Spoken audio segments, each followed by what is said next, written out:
Et à 7h50, eh bien, c'est l'heure de l'édito politique avec Judith Vintraube du Figaro Magazine. Bonjour Judith. Bonjour. Vous nous reparlez ce matin des émeutes et de cette question lancinante. Qui va payer l'addition ? Un projet de loi arrive lundi au Parlement. Oui, au Sénat. Cette loi d'urgence vise à accélérer les procédures pour permettre aux maires de réparer au plus vite les bâtiments publics attaqués par les émeutiers. Emmanuel Macron l'avait promise mardi dernier aux 400 maires qu'il avait reçus à l'Élysée. Et Elisabeth Borne avait déjà dans la foulée pris une circulaire pour simplifier leur démarche.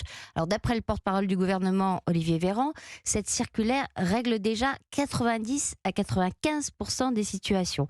La loi de lundi va donc s'attaquer au reste pour écraser les délais, selon les mots du président. Elle autorisera notamment le gouvernement à légiférer par ordonnance. Rappelez-vous, Laurent Wauquiez s'étonnait hier dans nos colonnes qu'on puisse faire des lois d'exception pour construire en urgence les grands équipements des Jeux Olympiques, mais pas pour faire des prisons. À croire qu'Emmanuel Macron pense la même chose, puisqu'il a pris cette mesure pour les communes sinistrées. Tout cela ne nous dit pas qui va payer. Alors, le texte dispense les communes de la contribution minimale à laquelle elles sont astreintes en général en matière d'équipement public. De son côté, la Fédération professionnelle des assureurs dit qu'ils vont devoir débourser 650 millions d'euros, mais c'est une estimation encore provisoire parce que les déclarations de sinistres continuent d'arriver. Les dommages sur les biens professionnels représentent une grosse moitié de ces 650 millions. Les dégradations de biens publics, un peu plus d'un tiers.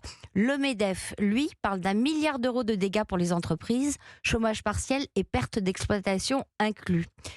Alors bien sûr, l'État va devoir mettre la main à la poche. Mais l'État, c'est nous, au niveau national comme régional. Valérie Pécresse a déjà promis de débloquer 20 millions d'euros pour les commerçants et les communes touchées en Île-de-France. Laurent Wauquiez, 15 millions d'euros pour les commerçants en Auvergne-Rhône-Alpes. Franck Leroy, 5 millions d'euros pour réparer les transports publics dans le Grand Est. Et ce n'est pas fini. Si je comprends bien, Judith, ça veut dire que les casseurs ne seront pas les payeurs. Mais bien sûr que non. Et pour être certaine que les responsables ne passeront pas à la caisse, ne serait-ce que de manière symbolique, la France Insoumise a déposé hier une proposition de loi d'urgence qui engage l'État à indemniser intégralement les particuliers, les commerces, les associations et les services publics sinistrés lors des, je cite, révoltes urbaines. Après avoir assuré les casseurs de leur compréhension, Jean-Luc Mélenchon et ses amis affirment que la solidarité et la cohésion nationale, je cite toujours, exigent que ce soit leurs victimes qui payent. Vous voulez nous faire penser à cette formule, plus c'est gros, plus ça passe. Attendons les réactions. Jusqu'à présent, une seule commune a tenté de responsabiliser les émeutiers, le Blanc-Ménil, en Seine-Saint-Denis.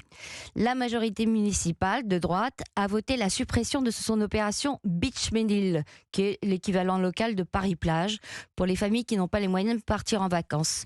L'argent économisé servira à réparer une partie des dégâts. Ça pourrait peut-être donner des idées à Emmanuel Macron, qui a aussi promis aux maires, quand il les a reçus, de travailler cet été sur les moyens de mieux responsabiliser et parfois mieux sanctionner, le parfois est de lui, les parents auteurs de violences. L'édito politique de Judith Vintraube Les du parents Figaro d'enfants Magazine. auteurs de violences, Oui, pas oui. les parents, les pauvres. C'est rectifié. Merci Judith.